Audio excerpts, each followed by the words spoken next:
Bea Johnson from World Can't Wait. Bea started as an activist for the disabled community, and she's inspired by, World Can't Wait has saved her life, and she's inspired by the anti-war movement in the United States. So here's Bea Johnson. Every year, the ominous drum beats grow louder and closer.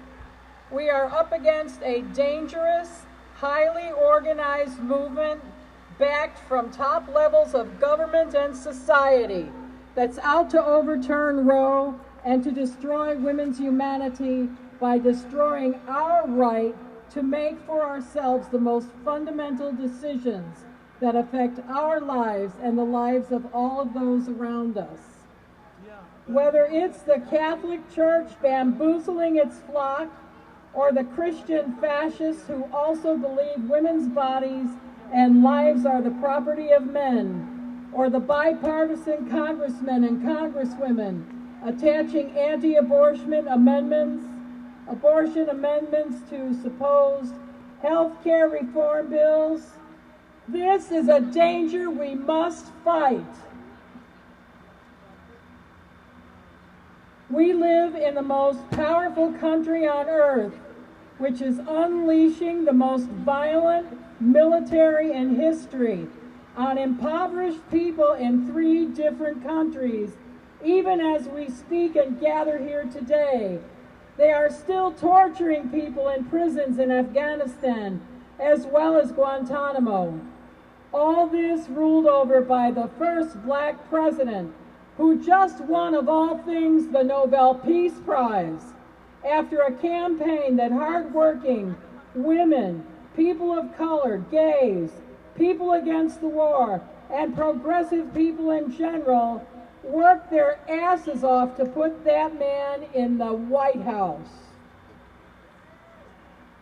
The U.S. is racked with division over the crimes initiated by the previous Bush regime, and over the continuing strain. Oh, I dropped something. Hold on. Thank you. Thanks.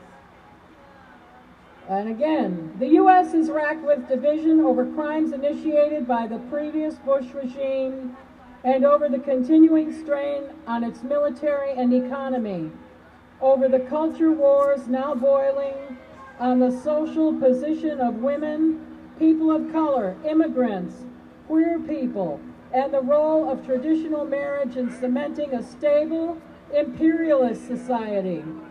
The right-wing teabag types who enthusiastically embraced the Bush presidency and everything it represented now howl and rage against Obama, who they call the fascist socialist, the Antichrist, and of all things, the N-word.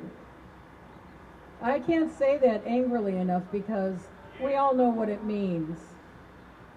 Meanwhile, the party in power, led by Obama, preaches that we must seek common ground with these right-wing lunatics. The most prominent abortion doctor is shot while in church, and in response, violence and threats against clinics and women around the country increase. Armed racists gather outside democratic, organized public meetings without police intervention, while students in Pittsburgh are gassed and beaten during the G20 meetings for the world elites. This progressive president says he's against gay marriage on the basis of his religion. That wasn't the song he sung when he was campaigning. And who in power calls him out for it? That's right, no one. Obama promises that the health insurance reform he wants will not become an abortion bill or provide coverage for undocumented immigrants. Not to mention that he is trying to charge people who already cannot afford insurance and forcing them to buy insurance that they just can't afford.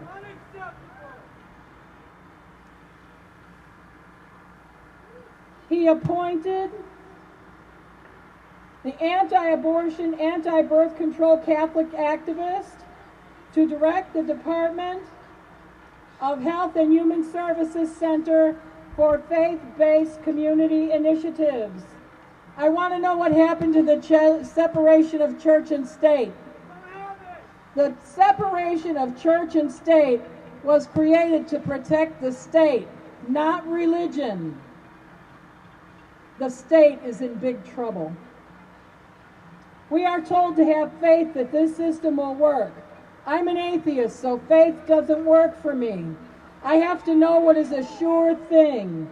And this administration and its diabolical plan to destroy women and people of color around the world is despicable. They say that we must have the stamina to suck it up and work on the next congressional race, to push the Democrats to fulfill one of the basic planks of their own party platform: abortion and birth control rights for women. These hypocrites. The World Can't Wait says no, no, and no again. Nutcase Republicans say it is a sin and want to make it a crime for which women must suffer, repent, and sometimes die. None of the supposedly pro-choice politicians dare to say what Jane Fonda said in response to Stupak. Reproduction and sexuality are keys to women's empowerment. If a woman is able to determine the reproductive and sexual aspects of her life, it means she can also control and determine many other aspects. When women are robbed of reproductive health and contraceptive decision-making, they lose an essential element of what it means to be a full human being. We have to stop seeking common ground with maniacs. Stop tying our dreams to what's deemed politically expedient. Start saying what is true, and start acting like human beings with passion and principles. Without this basic right, women can never be free. Right to life, your name's a lie. When abortion is illegal, women die. Abortion on demand without apology. Without apology. Dr. Tiller, we will never forget you, and we will never go back. The world can't wait for the freedom of women.